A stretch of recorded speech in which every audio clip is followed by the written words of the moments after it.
నమస్తే రమగారు. నమస్తే జయ.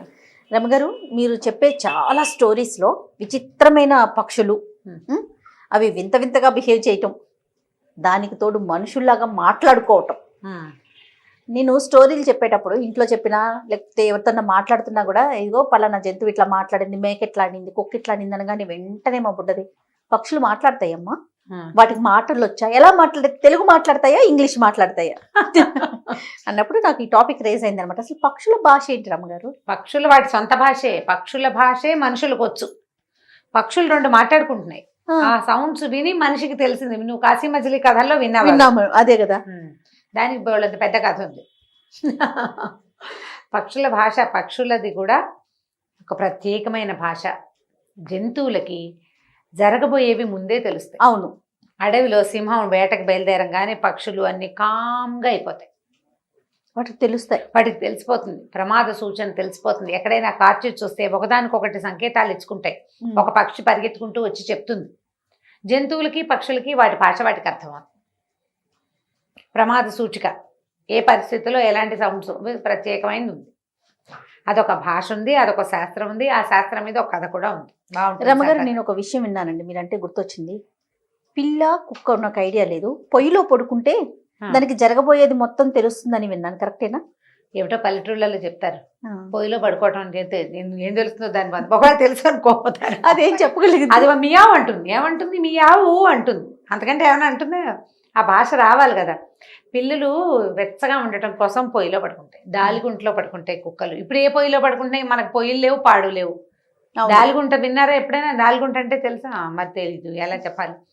పాలు అవి కాయటానికి దాలి అని చేస్తారు, పాలు కాచుకునే వాళ్ళు. తర్వాత జొన్నలు, ఉలవలు అవి ఉడకబెట్టడానికి ఒక గొయ్యి తీస్తారు. గొయ్యి తీసి శుభ్రంగా నున్నగా పేడతో అలికేస్తారు, దాంట్లో నిప్పేస్తారు. వేసి పిడకలు అవి పేర్చి పైకి ఇట్లా కొంచెం దాలిగుంట అంటారు దాన్ని. పైకి కొంచెం ఎత్తుగా పేరుస్తారు, కిందంతా కణకణలాడుతూ ఉంటుంది కదా. పాలు ఇది తాపీగా కాగవలసిన వస్తువుల్ని దాంట్లో పెడతారు. సాయంత్రానికో మధ్యాహ్నానికో పొయ్యి ఆరిపోతుంది, దాలి ఆరిపోతుంది, చల్లారిపోతుంది. మనకి పర్వాలేదుగా ఉంటుంది. కుక్కలు పిల్లులు వాటికి వెచ్చగా ఉండాలి చలికాలం. లోపలికి వెళ్ళిపోయి దాలిగుంటలో పడుకుంటాయి, పడుకుంటాయి. రాళ్ళు పెట్టి మనం 3 రాళ్ళు పెట్టి పొయ్యి పెడతారు. 3 రాళ్ళు పెట్టి పొయ్యి పెట్టేవాళ్ళు. మా ఇంట్లో దాలికి గుంట ఉండేది కాదు, అంటే అంతకు ముందు ఉండేది కాబోలు. నాకు ఊహ తెలిసే నాటికి ఈ మన మట్టి కుండీలు ఉంటాయి చూడు, పూల కుండీలు, పూలు పెట్టుకునేవి. మనకి ఇలా ఉండి ఇట్లా ఉంటుంది కదా. మా ఇంట్లో ఇలా వెడల్పుగా ఉండేది ఒకటి ఉండేది దాలి, దాని పేరు మట్టిదే. అది ఏం చేసేవాళ్ళు, చుట్టూతా పిడకలు పేర్చి పాలు పెట్టేది మా అమ్మ. నాకు తెలుసు, నాకు బాగా ఊహ వచ్చి 10 ఏళ్ళు వచ్చేదాకా కూడా ఆ దాలి వెలిగించేవాళ్ళు. పాలు బాగా కదా, ఎక్కువ పెద్ద గిన్నెతో పాలు పెట్టేవాళ్ళు. ఇంత గిన్నె ఉండేది మాకు. మేము మనుషులం ఎక్కువ, మాకు గొడ్డు గోద చాలా ఉండేవి, గొడ్లు బోల్డ్ పాలు. కర్రముక్కలు వేసుకోవచ్చండి అందులో? పిడకలు పెడతారు, కర్రముక్కలు పెట్టరు. మళ్ళీ ఎగసన దోసేది ఉండదు, పిడకలు పెట్టి వెలిగిస్తే అది రాజి రాజి ఆ పిడకల వేడితోటి ఇది కాగుతాయి అనమాట. పాలు కానీ లేకపోతే జొన్నలు, ఉలవలు లాంటివి. మనం పెట్టే వస్తువుని పెట్టి గుంట సైజు ఉంటుంది, దాంట్లో పోయి పడుకుంటాయి వెచ్చగా ఉండటం కోసం. పొయ్యిలో కూడా పడుకుంటాయి. ఇప్పుడు మామూలుగా నీళ్ళు కాచుకునేందుకు పొయ్యి వెలిగించుకుంటామా?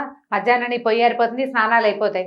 సాయంత్రం అవసరం అయితే వెలిగిస్తారు, మామూలు కాలాల్లో వెలిగిస్తారు. శీతాకాలం ఎవరన్నా చుట్టాలు వస్తారు, చంటి పిల్లలు ఉన్నారంటే ఏదో కాస్త పెట్టుకుంటారు, లేకపోతే ఉండదు. పని చేసే వాళ్ళు ఉంటారు కదా, వ్యవసాయ పనుల వాళ్ళు సాయంకాలం పొయ్యి వెలిగించుకుంటారు వేడి నీళ్ళ కోసం. ఒక పొంత ఏదో దాని మీద పెడతారు, కుండ కానీ ఒక రాక్క కానీ. మా ఇంట్లో కాగే ఉండేది పెద్దది, కాకపోతే అది నల్లగా ఉండేది. అది రాగిదని చాలా ఏళ్ళు నాకు తెలీదు. నీళ్ళ కాగు అంటే నల్లగా ఉండేది, అది కాలి కాలి ఆ రంగులో కనిపించేది, ఏదో తెలిసేది కాదు. రాక్ కాగులు అవి పెట్టుకునేవాళ్ళు. ఇప్పుడు అది తీసేసాక వెళ్ళి పిల్లో కుక్కో దాని దగ్గర పడుకునేది వెచ్చగా ఉండటం కోసం.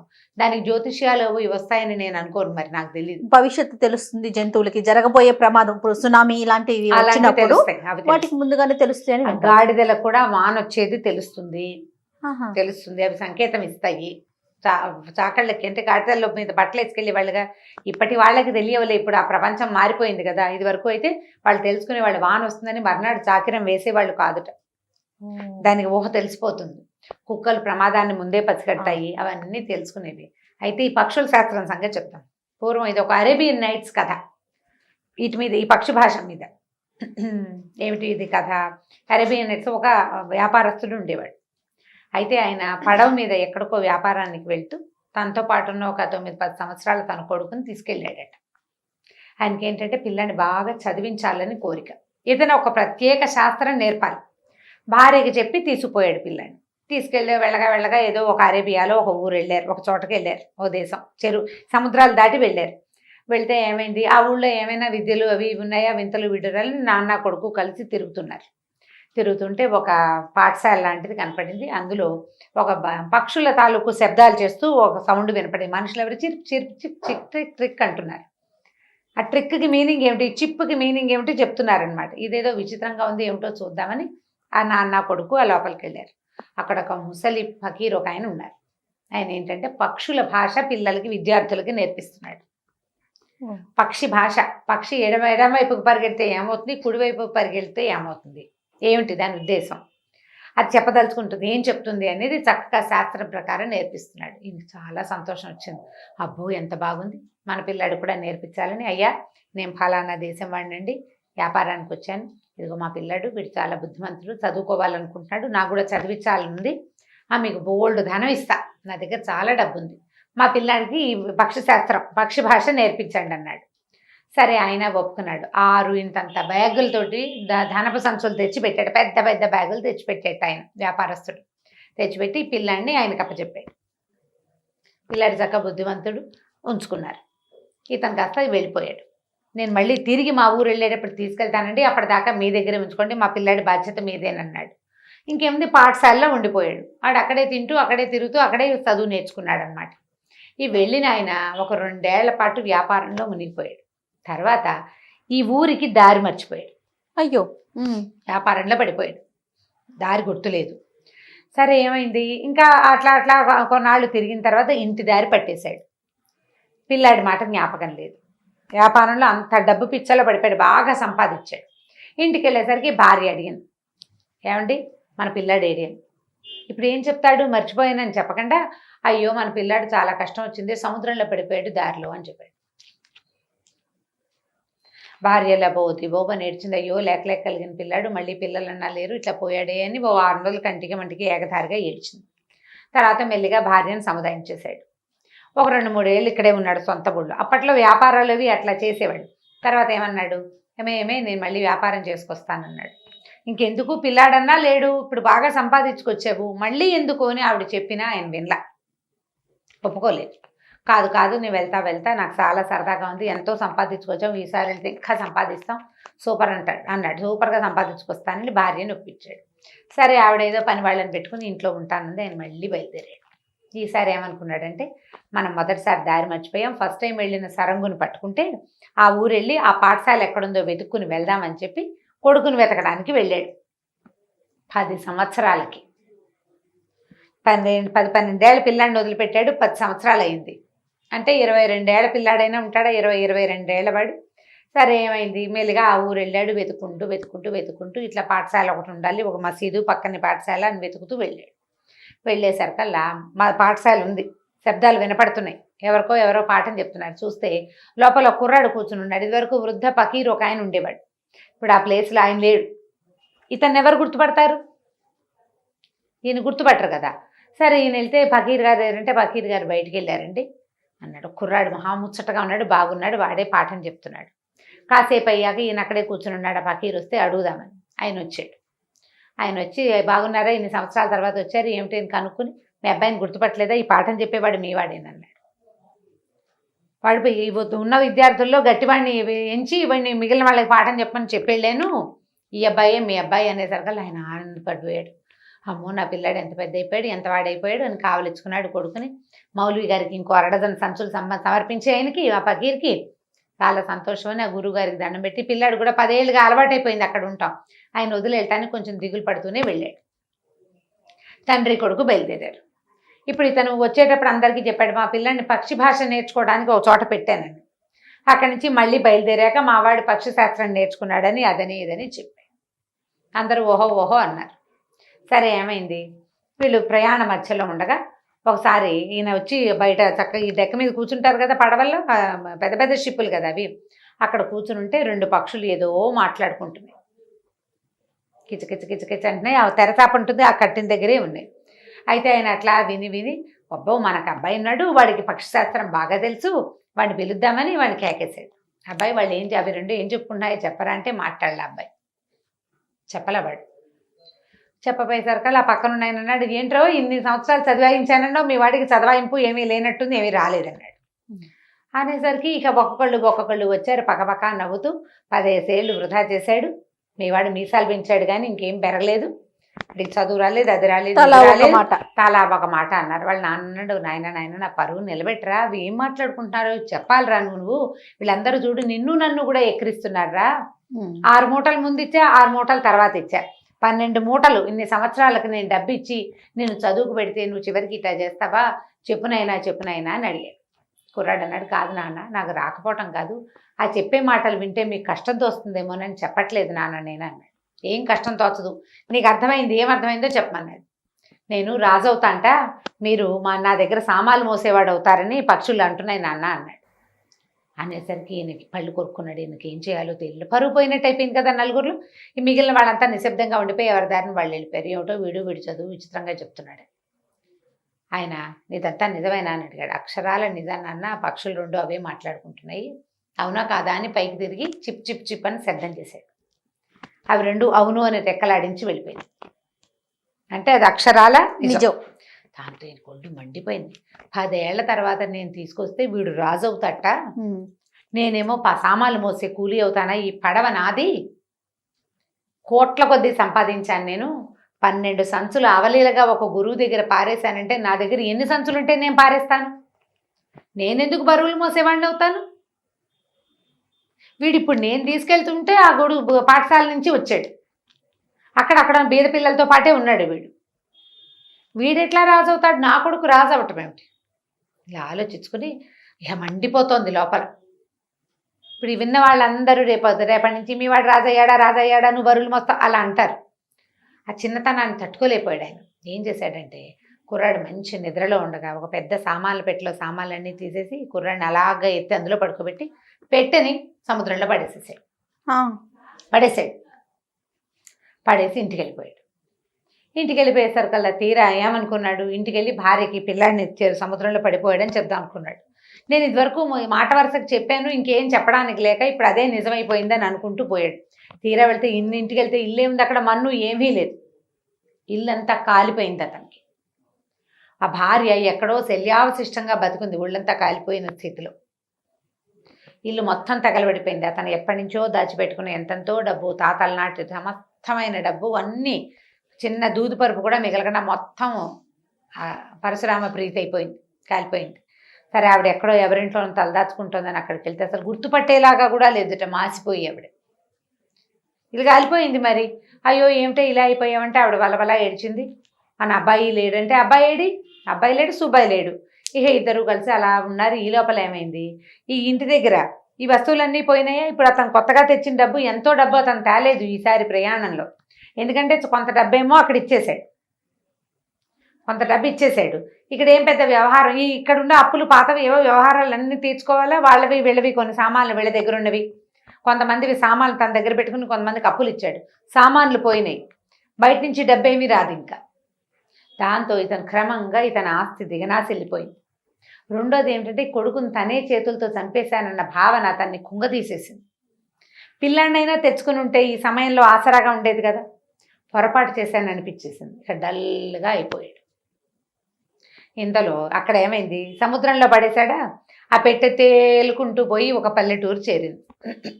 సముద్రం అంచు వెంబడి అలా వెళ్తాయి కదా పెట్టెలు, పాత సామాన్లు అవి అలా తేలుతుంటాయి, బాటిల్స్ అవి తేలుతాయి సముద్రంలో. ఈ తేలి అది ఒక పల్లెటూరు చేరింది. ఆ పల్లెటూరులో ఒక చేపలు పట్టే జాలరాయిని చూసి ఇది ఏదో పెట్టె బాగుందని పెట్టె చూస్తే చాలా గట్టిగా దిట్టంగా ఉంది, లాక్కొచ్చాడు బయటికి, మోసుకెళ్ళాడు ఇంటికి. బరువుగా ఉంది, ఈడ్చుకుంటూ పోయాడు.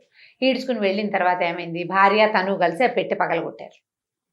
లోపల చక్కటి బట్టలు వేసుకుని అందమైన పిల్లాడు పడుకుని ఉన్నాడు. వాళ్ళకి పిల్లలు లేరు. వాళ్ళు కాస్త తెల్లబోయారు. నాయన ఎక్కడ పాడిపోయి నువ్వు ఏమిటో నాయన అని పైకి లేవదీశారు.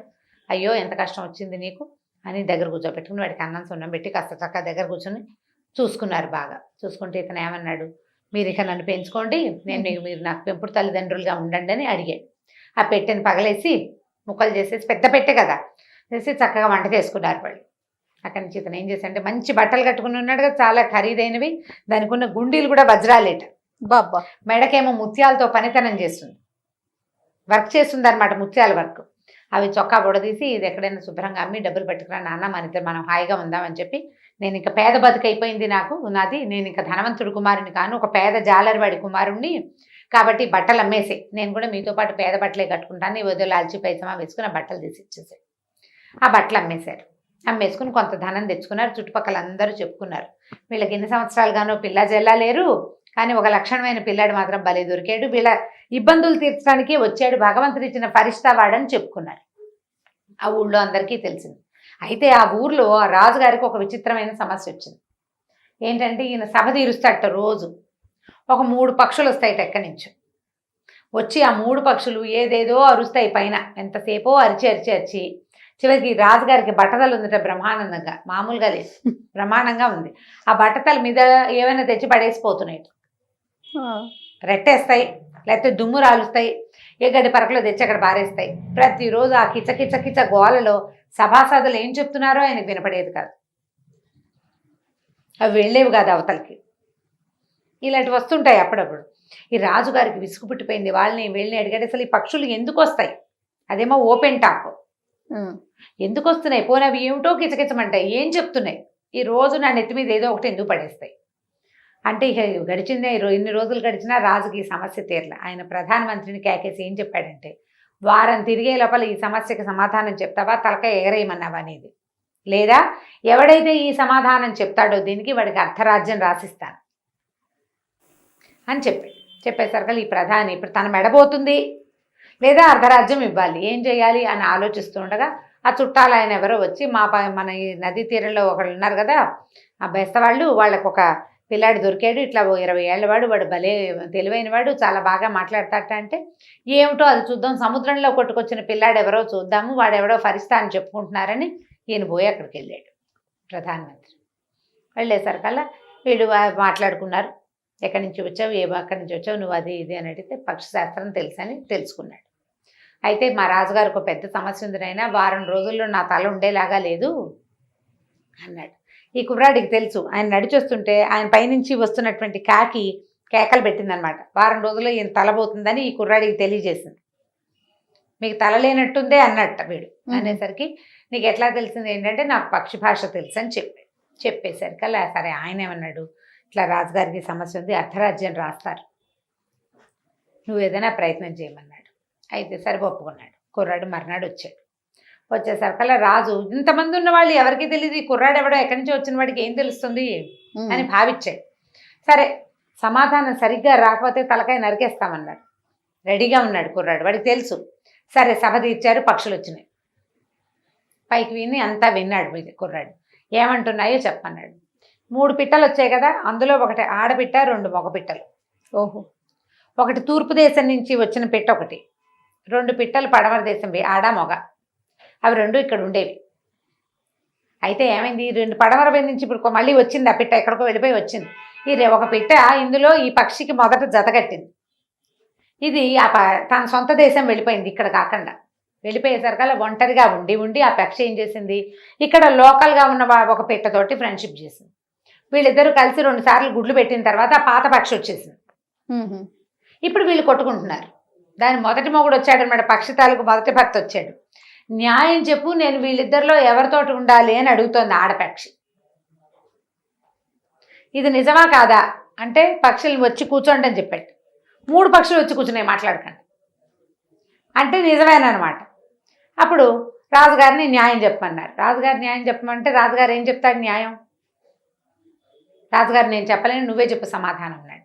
ఏమన్నాడంటే, ఎవరి దేశం వాళ్ళు వెళ్ళిపోండి, ఈ దేశంలో ఉండదు. తూర్పు నుంచి వచ్చిన పక్షి తూర్పుకి వెళ్ళిపోవాలి, పడమటి నుంచి వచ్చిన పక్షి పడమటికి వెళ్ళిపోవాలి. మగ పక్షులు 2 వెళ్ళడానికి రెడీ అయిపోయినాయి. అవి 2 పక్కల నుంచి వచ్చినాయి. ఇప్పుడు ఈ ఆడపక్షికి ఏం చెప్పాడంటే, నీకు ఎవరంటే ఇష్టమైతే వాళ్ళతో వెళ్ళిపో నువ్వు అనగానే అది పడమటి పక్షితో వెళ్ళిపోవడానికి రెడీ వెళ్ళిపోయినాయి పక్షులు. 3 ఒక్కసారి వెళ్ళిపోయినాయి.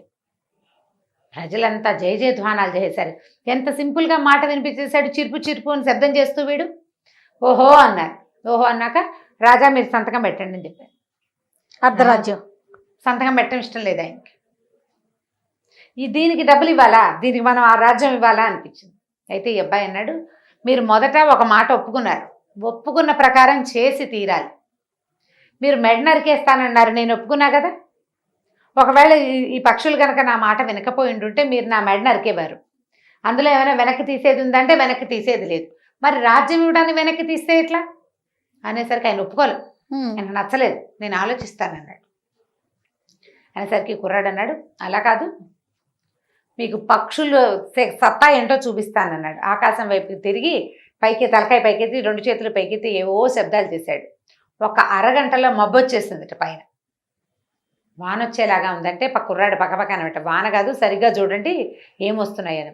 భయంకరమైన పక్షులు మొత్తం ఆకాశం అంతా మేఘాలు కమ్మినట్టు కమ్మేసినాయి ఈ అబ్బాయి పిలిచిన పిలుపుకి. అబ్బా, దగ్గరకు వస్తే అవన్నీ పక్షులే, అన్ని అడవి పక్షులే.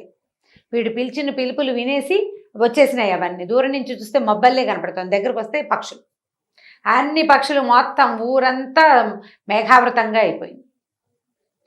అంటే కిందకు వచ్చి పొడిచేస్తాయి. రాజు కంగారు పడిపోయాడు. ప్రజలంతా ఏమైపోతారు? బాబాబు నీ పుణ్యం ఉంటుంది, ఆడవ పక్షులన్నింటినీ పంపించేసేయి. అసలు 1-2 ఆడవ పక్షులను చూస్తేనే భయం వేస్తుంది, అన్ని వేలాది పక్షులు చూస్తే కంగారు పుట్టదు. ఊరంతా గగ్గోలెత్తిపోయారు. రాజు అన్నాడు, వాళ్ళని బట్టి పంపేసి అర్ధరాజ్యమే కదా, నేను సంతకం పెట్టిచ్చేస్తానన్నాడు. సంతకం పెట్టి ఆ కుర్రాన్ని తన దగ్గర ఉంచుకున్నాడు. ఇద్దరు వీడు సైగ చేసి చిన్న శబ్దం చేసేసరికి మొత్తం పక్షులన్నీ వెళ్ళిపోయాయి. రాజుకు నిజానికి పిల్లలు లేరు, ఊరికే దారైపోయేవాడికి ఎందుకు ఇవ్వాలనిపించింది ఆయనకి అంతే. తర్వాత క్రమంగా రాజు ఈ కుర్రాడు ఒకే చోట ఉండటంతో ఈ కుర్రాడు ఏం చేశాడంటే తను పెంచుకున్నారుగా బెస్తవాళ్ళు, జాలరి అమ్మ నాన్న వాళ్ళని కూడా తెచ్చుకుని చక్కగా మంచి బట్టలు కట్టించి తనతోటే ఉంచుకున్నాడు. ఈ ఉంచుకుని కొంతకాలం అయ్యేసరికి రాజుగారు చనిపోతూ తన మిగిలిన రాజ్యాన్ని కూడా ఈ కుర్రాడి పరం చేసేసాడు. ఆ రాజ్యం మొత్తానికి అబ్బాయే రాజు అయిపోయాడు. ఇప్పుడు అక్కడ అమ్మ నాన్న ఉన్నారు కదా, వాళ్ళకి ఆ ఊళ్ళో ఏమీ కలి లేదు, గంజి లేదు, ఏమి పుట్టల వాళ్ళకి. సరే వేరే ఊరు వెళ్ళి ఏదైనా పని చేసుకుని బతుకుదామని వాళ్ళు ఈ ఊరు వచ్చారు. ఈ ఊరు వచ్చేసరికల్లా సరే రాజుగారు ఏం చేశాడంటే ఏవో కొన్ని పనులు చేయిస్తున్నారు, బిల్డింగ్ పనులు చేయిస్తుంటే ఒకరోజు ఈయన పైన నిలబడి చూస్తున్నాడు. మేడ మీద చూస్తుంటే సామాన్లు మోసుకెళ్తున్నారు కొంతమంది. ఈ లోపల ఒక ముసలాయన వచ్చి, నేను కూడా సామాన్లు మోస్తాను బాబు, 5-10 ఇప్పించండి అని తను పనిలో దిగి భార్యనేమో అంతఃపురం ఓడవడానికి దానికి ఏర్పరిచాడు. ఇద్దరూ చెరుకో పని చేసుకుంటున్నారు అక్కడ. ఈ పైన నుంచి చూస్తున్నాడు కుర్రాడు. ఈ ముసలాయన్ని చూసేసరికి ఏమనిపించింది, ఇంత పెద్దవాడు మొయ్యలేకపోతున్నాడు, ఏమిటో ఎందుకు ఇంత కష్టపడి పని చేస్తున్నాడు, పిల్లలు లేరా పని చేసి పెట్టడానికి? అమ్మ నాన్న పెద్దాళ్ళు అయ్యాక ఏం చేయాలి, ఇంట్లో కూర్చుని ఇల్లు వాకిలి చూసి కాస్త పిల్లా జల్లాన్ని కాపాడాలి. బలమైన మగపిల్లలు ఆడపిల్లలు పిల్లలు పని తీసుకురావాలి, పెద్దవాళ్ళు ఏం పని చేస్తారు? అందుకని ఆ ముసలాయన్ని పిలుచుకురమ్మన్నాడు. పిలుచుకురమ్మంటే సరే ఏమిటి బాబు అంటే, నాయన మీది వరకు బాగా కలిగిన వాళ్ళమే, ఏదో వ్యాపారంలో పోయింది అన్నాడు. నువ్వు ఒక్కడవేనా అంటే, కాదు నా భార్య కూడా ఉంది, మేము ఫలానా ఊరి నుంచి వచ్చామంటే ఆవిడని కూడా పిల్లమన్నాడు. ఆవిడ పిలిచారు. ఏం పని చేస్తుందంటే, ఆవిడ అంతఃపురం ఊడుస్తుంది, మెట్లు అవి కడుగుతుంది, ఏదో చిన్న పని చేస్తుంది. మీకు పిల్లలు లేరా అంటే ఆవిడ ఏడవటం మొదలుపెట్టి, ఎందుకు లేడు నాయన, బంగారం అంటే కొడుకు ఎంత చక్కటివాడో, వాడు కాస్త సముద్రంలో పడిపోయాడు, వాళ్ళ నాన్న తీసుకెళ్ళి సముద్రంలో పడేసి వచ్చాడు వాడిని, పిల్లాడే ఉండుంటే మా గతికి ఇట్లా అయ్యేదా అని ఆవిడ ఏడ్చింది. మీ అబ్బాయిని గుర్తుపట్టగలవా అని అడిగాడు. అడిగితే నేను గుర్తుపట్టలేను. ఎందుకు గుర్తుపట్టలేను, మామూలుగా మనిషిని గుర్తుపట్టలేను, పెద్దవాడు అయిపోయి ఉంటాడు, భుజం మీద మా వాడికి మంచి పుట్టుమచ్చ ఉంది, వాడి పుట్టుకతోటే ఉంది, పుట్టినంగానే చూశాను నేను, అప్పటి నుంచి నాకు మా మచ్చ కంట్లోనే ఉంది, నేను గుర్తుపడతానంటే ఈ రాజుగారి చొక్కా విప్పి ఇదేనా అని చూపించాట భుజం మీద. చూపించేసరికి ఆవిడ ఏడవడం మొదలుపెట్టింది. అయ్యో నా కొడుకు ఇంత వాడే ఇలాగ అయ్యాడు, ఇక్కడికి ఎందుకు వచ్చాడు, ఎట్లా వచ్చాడని ఆవిడ కొడుకుని కావలించుకుని ఏడ్చింది. ఏడ్చేసరికి ఈ తండ్రి, నాయన ఎట్లా బతికొచ్చావురా, సముద్రంలో పడేశాను నేను నిన్ను అంటే, నువ్వు పడేసిన సముద్రంలో పడేసిన ఆ పెట్టే నన్ను ఇక్కడికి తెచ్చింది, ఈ దేశపు రాజునైపోయాను నేను, ఆ రోజు పక్షులు చెప్పిన శాస్త్రం నిజమే అయింది, నేను రాజు అయ్యాను, నువ్వు బరువులు మోసే కూలీవయ్యావు, రోజు ఎవరిది ఎలా మారుతుందో చెప్పలేకపోతాం కదా, కానీ నువ్వు కూలీవ్ అవ్వటం, నా దగ్గరే కూలీవ్ అవ్వటం వల్ల ఇవాళ నేను అమ్మని నిన్ను కలుసుకోగలిగాను. అమ్మా నాన్న పాదాలు పట్టుకుని దండం పెట్టుకుని దగ్గర పెట్టుకున్నాడు. ఈ పెంపుడు అమ్మా నాన్న కన్న అమ్మా నాన్న ఇద్దరు కలిసి ఈ కుర్రాడితో పాటే హాయిగా ఉన్నారు. వాడు నేర్చుకున్న పక్షి భాష వల్ల. పక్షులకి భాష ఉంటుంది, దానికి ఇది వరకు శాస్త్రం కూడా ఉండేదిట. ఆ శాస్త్రం మీదే కథ బాగుంది కదా అని నేను ఇది పెట్టుకున్నాను అనమాట. ఎప్పుడు నేను చెప్పొచ్చాను, చాలా బాగుంది రమ్మగారు. అరేబియన్ నైట్స్ లోదే కథ. సో పక్షులకి భాష ఉందని మనం ఖచ్చితంగా నమ్మాల్సిందే. ఓకే రమ్మగారు, ఇంకొక స్టోరీతో మళ్ళీ కలుద్దాం. తప్పకుండా జయ, నమస్తే. ఇక ఈ వీడియో కనుక మీకు నచ్చినట్లయితే లైక్ చేయండి, షేర్ చేయండి. మరిన్ని వీడియోస్ కోసం మా ఛానల్ని సబ్స్క్రైబ్ చేసుకోండి.